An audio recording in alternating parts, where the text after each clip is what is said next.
When I take my first step into the bedroom, I hear the door to her son's room across the hall open. I turn around quickly, ready to stab one of the two guys I saw earlier. But of course it's just Kate's son. My son. My first thoughts were, what is Kate's son doing here? Why didn't Kate take him to daycare or to her mom's house before she had two random dudes come over to fuck her? Was the little kid there the entire time while she was at work? Or while she was getting double teamed across the hall? What the hell is wrong with her? He looks up at me from his bedroom door. Daddy, you're back. And he rushes in to hug my leg. I put my hand on his head, look at the knife in my other hand. I put the knife in my back pocket and I get on my knee and I tell my stepson I'm going away for a while. Just wanted to say bye to you and mom before I left in quad. He then proceeds to give me the saddest face I have ever seen. I pick him up and take him back to bed, tuck him in and tell him goodbye. I knew it would be the last time I see him, but I didn't want him to know he was about to never see me again. Now, after that, I can't kill his mother. He can't grow up without his mother. He doesn't deserve that, even if I think she deserves to die. However, I still wanted to die. I walk out of the apartment and start walking down the street, just sobbing my eyes out. I sit down at a bus stop bench and I pull out the knife and I begin cutting at my wrists. I was ready to die. For like 10 minutes I cut at them, trying to get the blood to flow harder. Then a police car pulls up, and two cops get out and one of them says, "Hey man, what are you doing?" I calmly tell him I'm done and quit. He radios in more cops and before I know it there is like 15 or 20 of them surrounding me. They spend about 20 minutes trying to get me to put the knife down. I'm bleeding all over. The cop walks closer to me and asks me to hand him the knife. I stare at the knife for a few seconds. But he hadn't talked me off the ledge. Nothing at this point could. I also knew I couldn't get out of this situation without being thrown into a psych ward. I raise the knife over my head and lunge at the officer, and before I could even take 2 steps I'm on the ground getting tasered and they're piling on top of me, putting handcuffs on me. I had made one major miscalculation. I thought if I made a move towards the officer they would for sure shoot me dead. But I forgot I was white. So unfortunately I was only tasered. The next thing I know I'm riding in the back of the cruiser and they take me to the hospital where they sedate me and patch me up. They gave me some sedatives that completely knocked me out. The next thing I know I wake up and I'm in what I later find out is a psych ward for the criminally insane. It's like jail or prison, but worse. You don't know what day or time it is and you get no communication with the outside world, or at least we didn't at this one. I'm not going to go into detail about what I experienced there. It was one of the darkest places I had ever seen in my life. I was in there for about 6 weeks before an attorney was able to get me off on a technicality. When I was released I took a taxi home. It was about 3 hours away. When I get home I had the taxi driver drop me off at a McDonald's near my apartment. I sit down and charge my phone. I didn't want to go back to that apartment. Not after what I saw there. I have texts/calls/voicemails from many people including Kate. I also obviously was let go from work. My credit cards were all maxed out. Kate clearly had been using them because she had a card for all my accounts. I called Kate and she was ecstatic to hear from me. She had been so worried and had no idea what happened to me.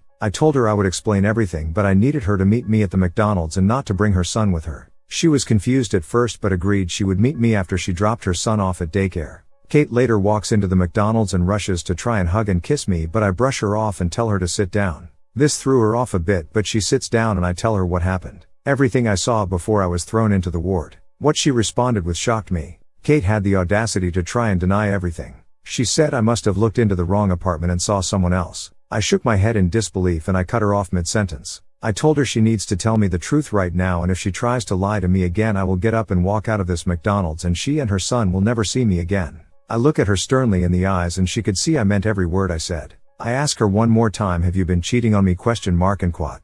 She looks down at her lap and begins to cry. She mutters, yay, I have . And quat. She proceeds to admit that her drug problem had gone from coke to meth, and she was also doubling down with Xanax every night. That's why the guy was driving our car, because she was too intoxicated to drive. I stare at her for about a minute and before I let out a big sigh, I pull my phone out of the charger and stand up. She looks up and asks, where are you going ? And quat. I look her dead in the eyes and say I'm going to go do drugs. It's all I can think to do right now and quat. As I pick up my backpack, she asks me if we are still together. I tell her no, I didn't mean I was going to stay if you told me the truth. I was going to leave either way. I just wanted to hear you admit it before I left and quat. The events after. For the next few months, I pretty much lived on the road, basically homeless. I would hop from town to town, mostly selling drugs at strip clubs, and crashing where I could. Sometimes I slept in motels, sometimes I slept outside. I was doing a lot of my own product. I lost almost 65 pounds in these few months because sometimes I would go days without eating or sleeping. One day I wake up in a hospital. I had been having seizures, and my internal organs had begun failing. I was severely malnourished. I'm 6 feet 5 inches and I was weighing in at 155 pounds, soaking wet after a big meal. Multiple doctors and therapists came in to see me every day trying to figure out what was going on with me. I spent about a month in the hospital recovering before I was discharged. The doctors recommended I seek a sobriety program. They concluded that I had no mental disorders other than PTSD and mostly just had a polysubstance addiction problem. When I was discharged from the hospital, I stayed at a halfway house shelter for almost 4 months. I found a sober program and began going to meetings and never touched a drug again since I was released from the hospital. I got a new phone and number. Almost no one from my life prior to my stay in the hospital had any contact with me anymore. While I was in the halfway house, I started working out to try and regain some size. I looked like a beanpole. When I was released from the halfway house, I got a job at a nearby gym as a personal trainer. A brand new career path for me, but the gym had become my new safe space where I felt okay. Fast forward 5 years to today. I am still sober to this day. I'm weighing in at a healthy and lean 265 pounds. I am happily married for 2 years. I run my own lucrative business. The day I left the hospital,